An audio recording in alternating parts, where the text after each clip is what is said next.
the History Channel original podcast. On January 5th, just a couple of weeks ago, Jirdes Winther Baxter passed away at 101 years old.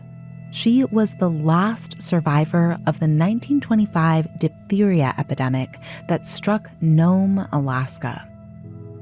A couple years ago, we covered the heroic story of the Serum Run and the dogsled team that brought this life-saving vaccine to the people of Nome, including an 11-month-old Baxter.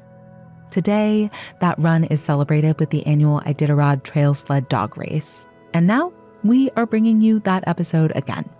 We will be back with new episodes very soon, so stay tuned and enjoy this classic story.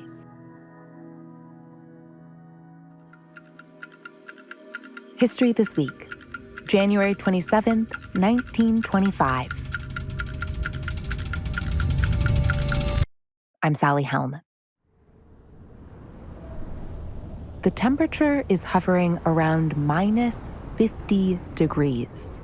So cold that sharp ice crystals form as you breathe. It feels like a bee sting to the nose.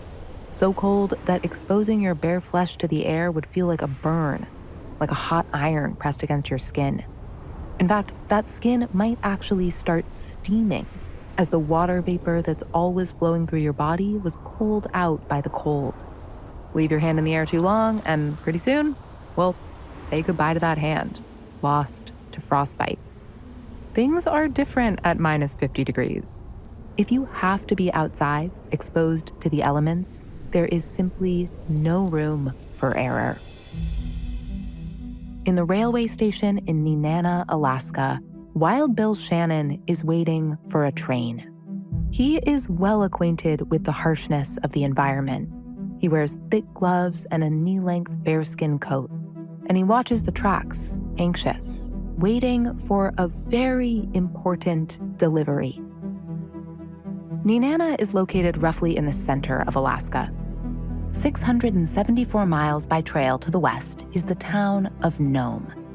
And there are terrifying reports coming out of Nome about children dying. The town has been struck by an outbreak of diphtheria, a disease that leaves its victims gasping for air. It's especially dangerous if you're young. If this epidemic goes unchecked, all of the children in Nome could die. A life-saving serum does exist, but Nome doesn't have enough. And so that is why Wild Bill Shannon is waiting at the end of the train line in Nenana. A package of that serum is about to arrive, and he is going to help carry it out to the coast, to Nome. Finally, Shannon hears the chugging of the train. Before it's even fully come to a stop, the conductor jumps off and runs over, holding the 20-pound package of serum. It's wrapped in fur to keep it from freezing. Shannon takes the package and then walks it over to his sled and his dogs. The only reliable way to get this serum across the frozen Alaskan wilderness is by dogsled. And Shannon will not be doing it alone. There are other mushers standing ready to pass the serum off in a relay. Wild Bill Shannon has to complete the first leg with his dogs, including his lead dog, Blackie. He'll pass the serum off to other mushers and their dogs, Togo and Balto. The serum must reach the children as soon as possible.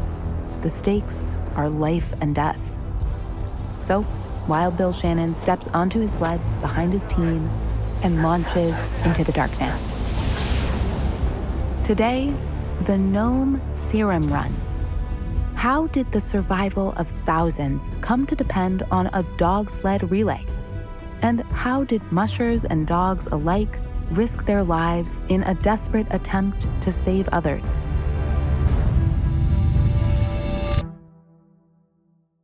Nome, Alaska, a former mining town on the edge of the Bering Sea.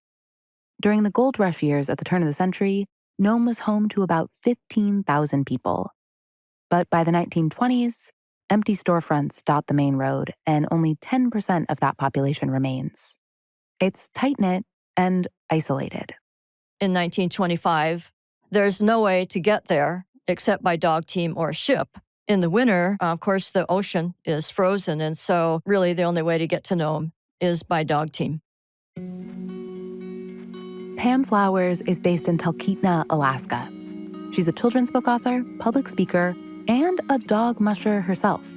As a kid growing up in Michigan, she dreamed of icy adventures with her pet dog.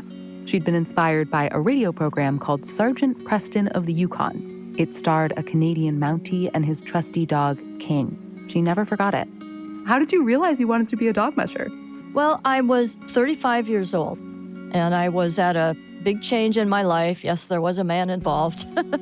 About a year prior, Flowers had gotten out of a long-term relationship and taken some time to figure out her next step. She headed up to Alaska to fulfill her childhood dream. She went to live on a sled dog farm. I pulled into this driveway, and there were about 250 sled dogs. So I thought I'd just died, gone to heaven right there. She learned about mushing and caring for sled dogs, skills she used to complete the Iditarod, a dog sled race and one of the world's great tests of endurance. She also ventured to the magnetic North Pole, and she completed a 2,500-mile solo trip across the Arctic, from the very top of Alaska eastward across the Canadian tundra. That was the longest solo dog sled trip by a woman in recorded history, and it changed my life. What is it like to be with just you and the consciousnesses of 8 dogs in the wilderness like that? The thing about being in the Arctic, I would stand there and just look around, and I would think about all the power it took to freeze the Arctic Ocean, that it froze the land, that there's snow everywhere. And I would look at that, I would think so much power it took to do that, and it would fill me with power. And after I'm out there a few days, I think I can do anything. If Pam were in the wilderness near Nome in the winter of 1925, she'd have felt that power. That year, like every year, the land and water surrounding the town had frozen. Until the thaw, Nome was essentially on its own.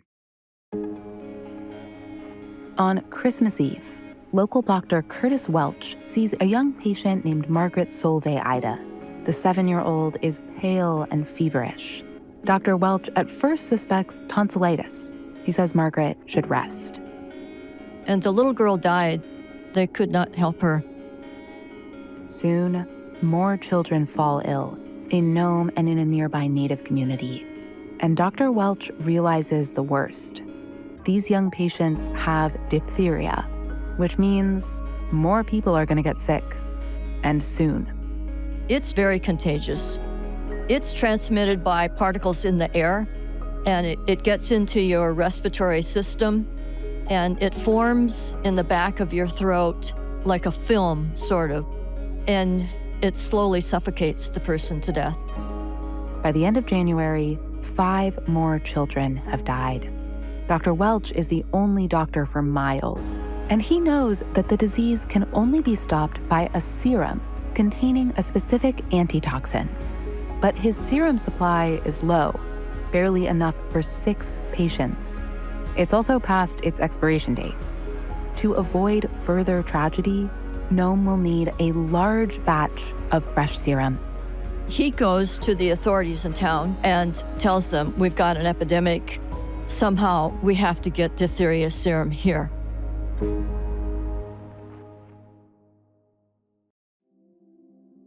Hey everyone, this is your producer, Ben. And as you probably know, each week on History This Week, we talk about moments when people stepped into the unknown, crossing borders, exploring new worlds, and learning to communicate across cultures. And honestly, that spirit is what learning a new language is all about. So this year, what if you made yourself the main character in that story? Maybe you're reconnecting with your roots, leveling up your career, or gearing up for big 2026 travel plans. Rosetta Stone makes it easier than ever to start and actually stick with it. For over 30 years, Rosetta Stone has been the trusted leader in language learning. Their immersive, intuitive method teaches you the same way people have learned languages throughout history, by hearing, speaking, and thinking in the language itself.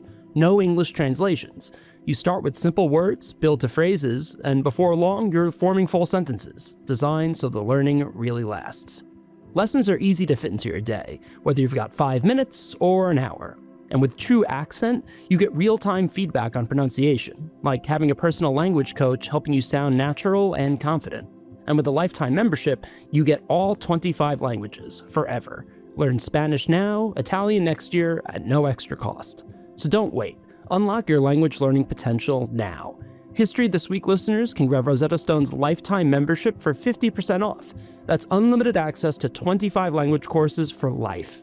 Visit rosettastone.com/historythisweek to get started and claim your 50% off today.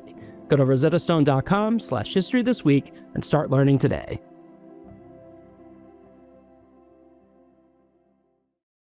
Dr. Welch forms an emergency public health council. Its first act is to place Nome under quarantine. Residents are advised to stay inside and away from social gatherings. And people are beginning to panic.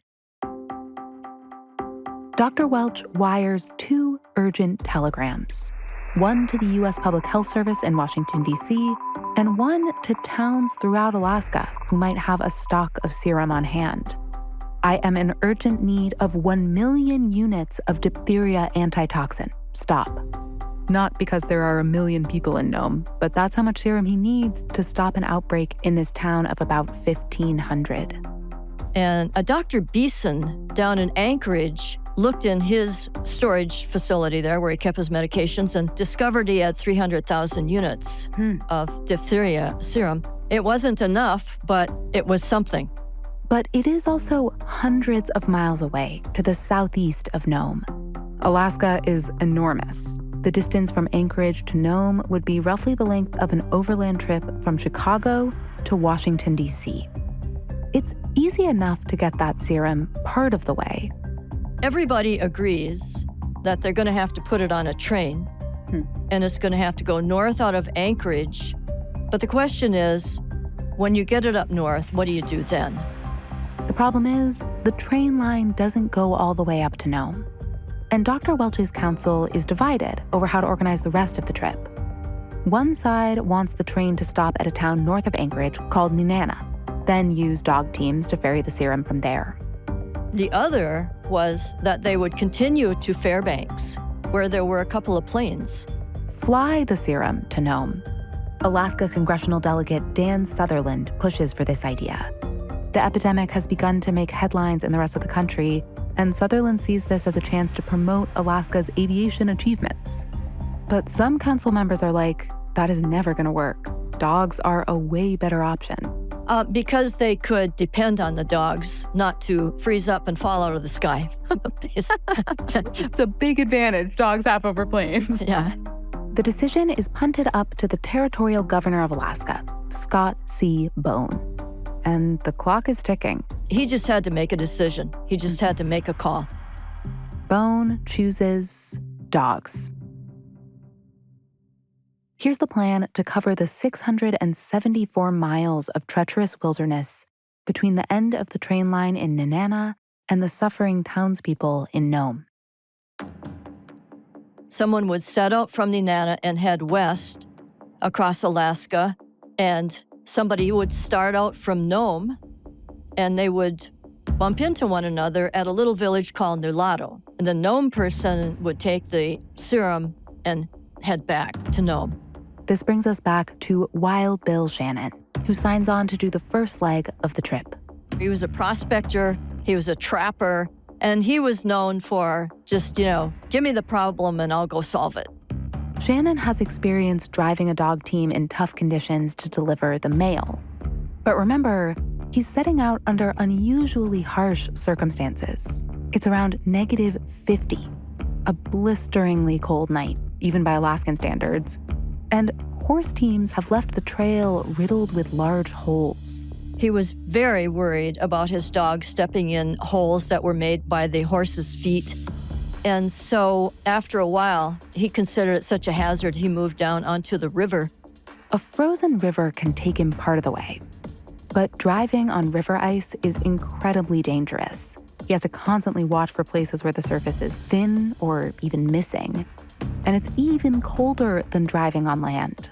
He would get off the sled and run beside the sled trying to get warm. And, he would get so exhausted, he would have to get back on the sled.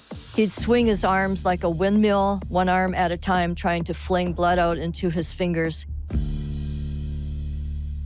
I just imagine that you've been colder than some of our listeners have ever been in their lives. What is it like to be that cold? The hardest thing for a human is to keep their hands warm, and it just plain hurts.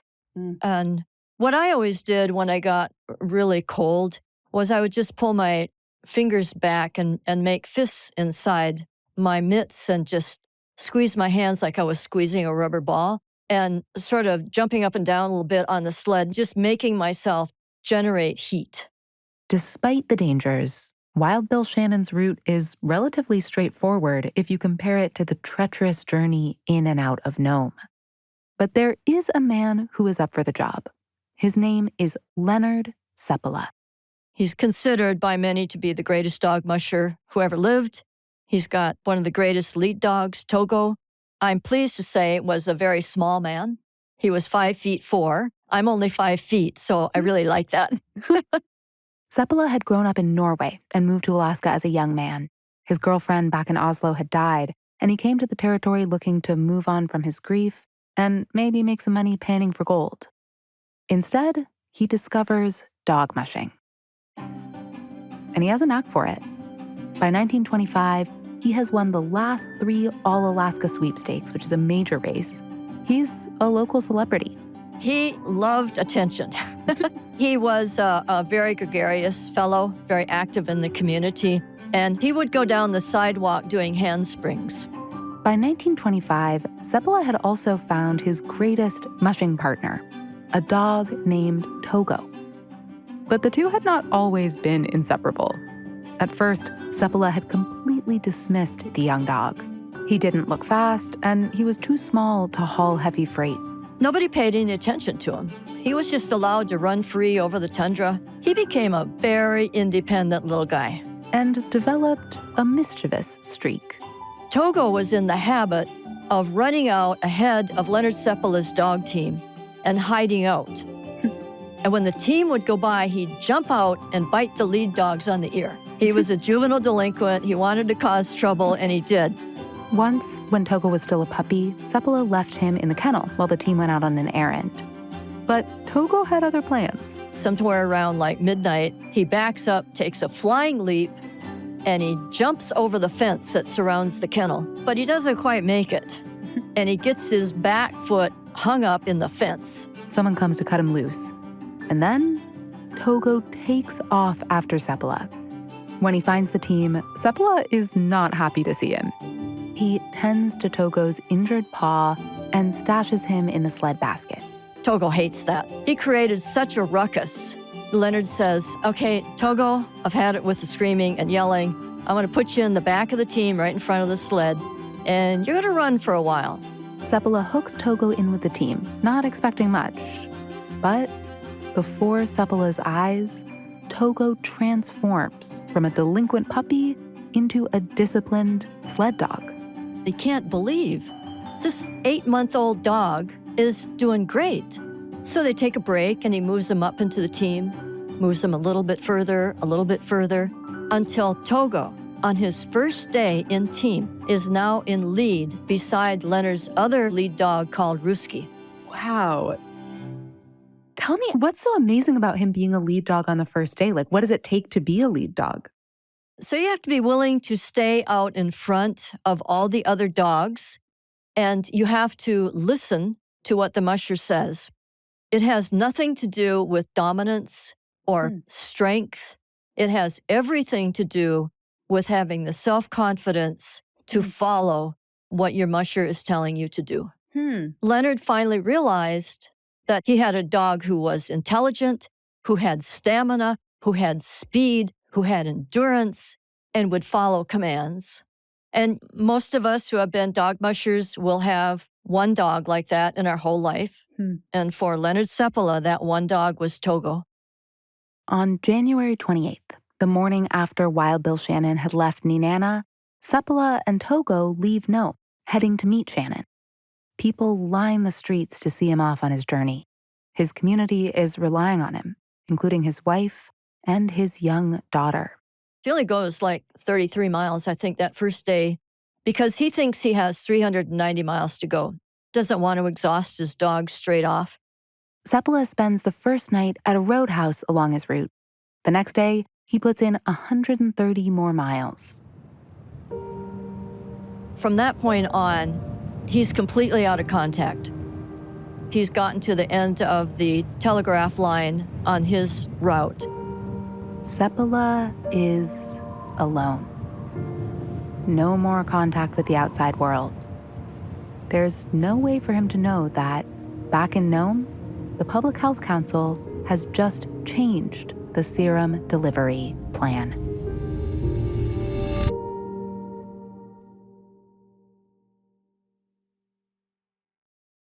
January 1925. Wild Bill Shannon and Leonard Sepala are racing toward one another across Alaska, knowing that any delays could mean death for the people of Nome, especially for the children. And the world is watching. This epidemic very quickly became known all over the lower 48. In fact, all over the world, because, this is high drama. Yeah. You've got this tiny little isolated community called Nome. There are 1,500 people. It's the middle of winter. It's dark. And the epidemic is getting worse. More and more people are developing symptoms of diphtheria. The Health Council thinks maybe our serum delivery plan is just not good enough. The people in Nome think, we got to do something to speed this up. This could take 3 weeks to get it done like this. That is when they come up with the relay system. A relay involving more drivers, not just Shannon and Sepala. They put out a call to mail carriers across the region who say, yes, we're ready to help. And so Wild Bill is no longer going to have to go, I think it was 319 miles to Nulato. He was just going to go to the next village, hand it off, and a series of mail carriers would take it very, very fast. 20 dog teams will now take part in the serum relay. They'll hurtle over frozen lakes, through forests of pine and birch, moving the serum 300 miles closer to Leonard Sepala, who will then turn around and bring it back to Nome. But by this point, Sepala is in the deeply isolated tundra off the Bering Sea. He hasn't heard anything about a relay. On January 31st, 3 days into his trip, he reaches a place called Norton Sound. So Isaac's Point is on the north side of Norton Bay. And he gets there in the evening. Amateur historian and husky expert Bob Thomas told us this part of the story. He's made it his business to visit famous mushers all over the country, including those who knew Leonard Sepala. He said Sepala has reached a pivotal moment. He could go the long way around Norton Sound, adding an extra day to the journey. Or he could cross the frozen sound itself. But that is unpredictable and dangerous. The problem with Norton Sound was, depending on the direction of the wind, if the wind was strong, which it was a lot, the ice could come free of the shoreline and drift out into the bay. Sepala and his dogs could be stranded on drifting ice at the mercy of the sea. If the wind was blowing out, they'd be moved into the ocean, further from land, and probably perish. On this January night in 1925, there's a storm coming in. But Sepala gets a bit of luck. The wind was pretty good. It was coming from the southwest, so it was pushing towards the land, so there was not a worry. When you get a lucky break like that, you have to take advantage right away, before the wind shifts again. So that is what Leonard Sepala does. He sets off across the Norton Sound. Meanwhile, Wild Bill Shannon has handed off the serum to the first of the local mushers, and the relay has begun. The local teams have passed the precious package from one to the next for the past 3 days. They've covered those 300 miles, trying to reach Sepala and Togo, who, remember, are out of contact. Now, Sepala is mushing across the ice of the frozen bay, and he reaches the far side. He can't rest long. He thinks he still has 100 more miles to his destination, the small town of Nulato. But then he hears something on the wind. A voice. Way out there? Is that a man? And sure enough, he spots a dog team. They seem to be going wild, like they've smelled a reindeer. And then Sepala hears something else. What's that guy saying? Did he just say serum? And just the wind blows just right, so he finally hears the word serum. The shouting man is sled driver Henry Ivanoff. He's calling, "Over here! I have the serum! The serum is here!" Sepala drives over to Ivanoff. The two men greet each other with enormous relief. A little shift in the wind and this meeting never would have happened. Ivanoff tells Sepala about the relay and passes him the package of serum. They have saved a lot of time. Now, Sepala has to turn his dogs around to face back the way they've come. They're over 200 miles from home, and facing the Norton Sound from the other side, Sepala's luck has changed. The storm is coming in. By now, the wind has shifted from the southwest. It's coming out of the northeast. And this is very, very bad. Sepala faces that same decision, short way or long way. But now, the conditions for going the short way across the bay are deteriorating fast. He takes the serum onto his sled, and he thinks to himself, this ice is going to get swept out to sea. This is the only serum there is. Do we go across the ice again, or do we go around the coast? Sepala thinks of his wife and daughter back in Nome, and he comes up with a plan. He'll trust Togo. He'll release his lead dog from the harness and let him run ahead of the team, picking his way through the ice, showing them where to go. That way, they can take the short way and get back home faster. Now, this storm is raging. It is dark. It is now 40-mile-per-hour winds. It's 30 below. The ice is breaking up. It's shifting all over the place. There are these huge piles of ice in these big, long ridges. There are open areas of water. Leonard can't see anything. It's dark. But he trusts Togo. Togo stays within view, leading the rest of the team over and around the dangerous patches. He would find the narrowest places in the cracks in the ice, and they just kept going and going, and Togo led them all the way back. Bob Thomas told us that Togo's feat was extraordinary. You need a very, very good lead dog that will go across a trackless lake, or in this case, the end of a 20-mile wide bay crossing. You need a very good lead dog that when you get to the other side, you're going to be where you're supposed to be, and you're not looking at a 100-foot tall cliff or something, which could very easily happen. Sepala and the team arrive back at Isaac's Point around 9 p.m. They stop for a rest. So they rested till 2 in the morning, and when he got up, the ice had broken off and was all out at sea. They could have been on that ice had it not been for Togo. So at that point, the blizzard storm, which had started that night before, was probably at almost its peak. Sepala and the team struggle forward toward their next rest stop, 40 miles away. After 12 hours, they arrive. And there's his friend, Charlie Olson. And Charlie Olson tells him, well, we've got a whole nother relay set up, and you can give me the serum. And Leonard was only too happy to give it over because he was exhausted. Leonard and Togo and the team can rest. On February 1st, Charlie Olson heads out with the serum. There were only 78 miles left in the run to Nome. The storm was still raging until Charlie Olson got to the next village. His hands were literally frozen to the handle on his dog sled. The next relay driver, Gunnar Kassin, picks up the serum and takes it all the way to Nome. He reaches the town on February 2nd. 5:30 in the morning. The community is still under quarantine. Nobody's out. It's dark.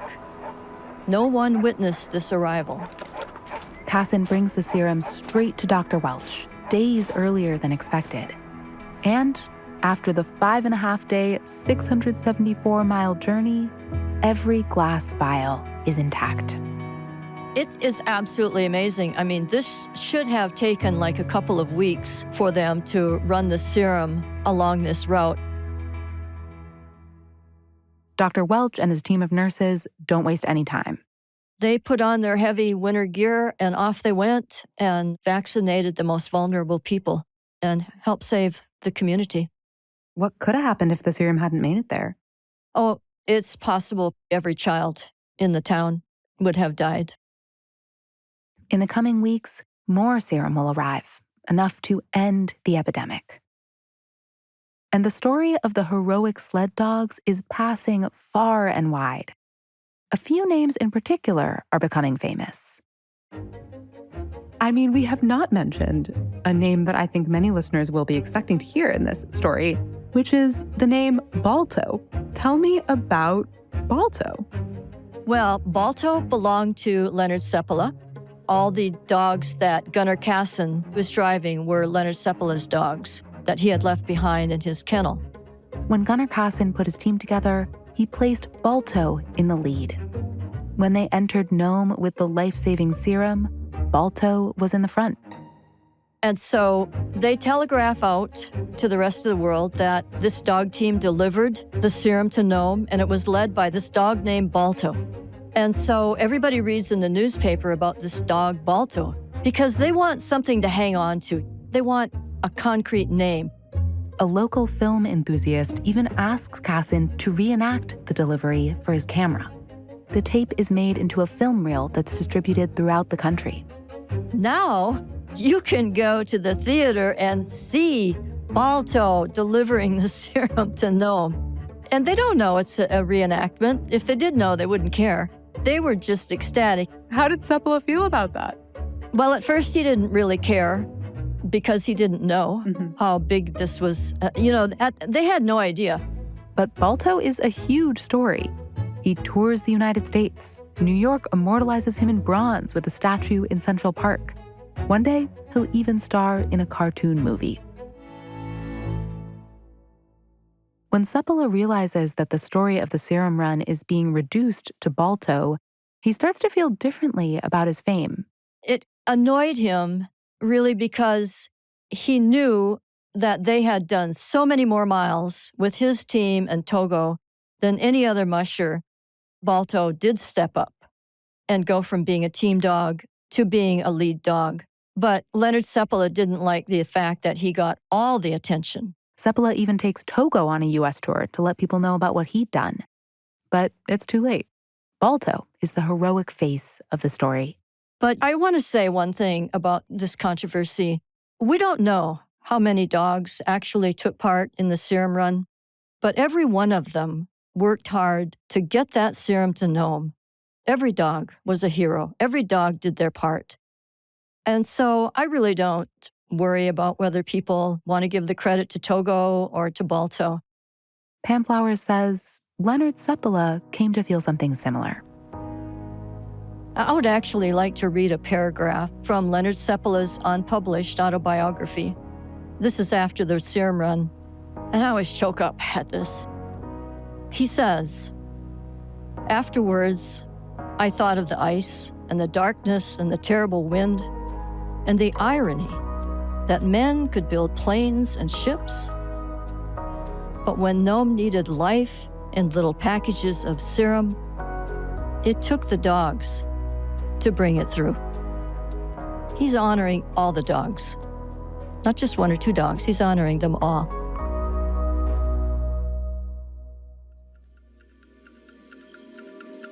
Thanks for listening to History This Week. For moments throughout history that are also worth watching, check your local TV listings to find out what's on the History Channel today. If you want to get in touch, please shoot us an email at our email address, historythisweek@history.com, or you can leave us a voicemail, 212-351-0410. Special thanks to our guests, Bob Thomas, author of Leonard Sepala, The Siberian Dog and the Golden Age of Sled Dog Racing, 1908 to 1941, and to Pam Flowers, author of Togo and Leonard, and a new memoir titled Iditarod, 1,000 Miles Across Alaska by Dog Team. I would say this tells you how optimistic I am. In 1983, I did the Iditarod. I was number 51 out of 54 people, and I'm writing my memoirs. This episode was produced by Corinne Wallace. It was sound designed by Brian Flood and story edited by Jim O'Grady. Our senior producer is Ben Dickstein. History This Week is also produced by Julia Press and me, Sally Helm. Our associate producer is Emma Fredericks. Our supervising producer is McKamey Lynn, and our executive producer is Jesse Katz. Don't forget to subscribe, rate, and review History This Week wherever you get your podcasts. And we will see you next week.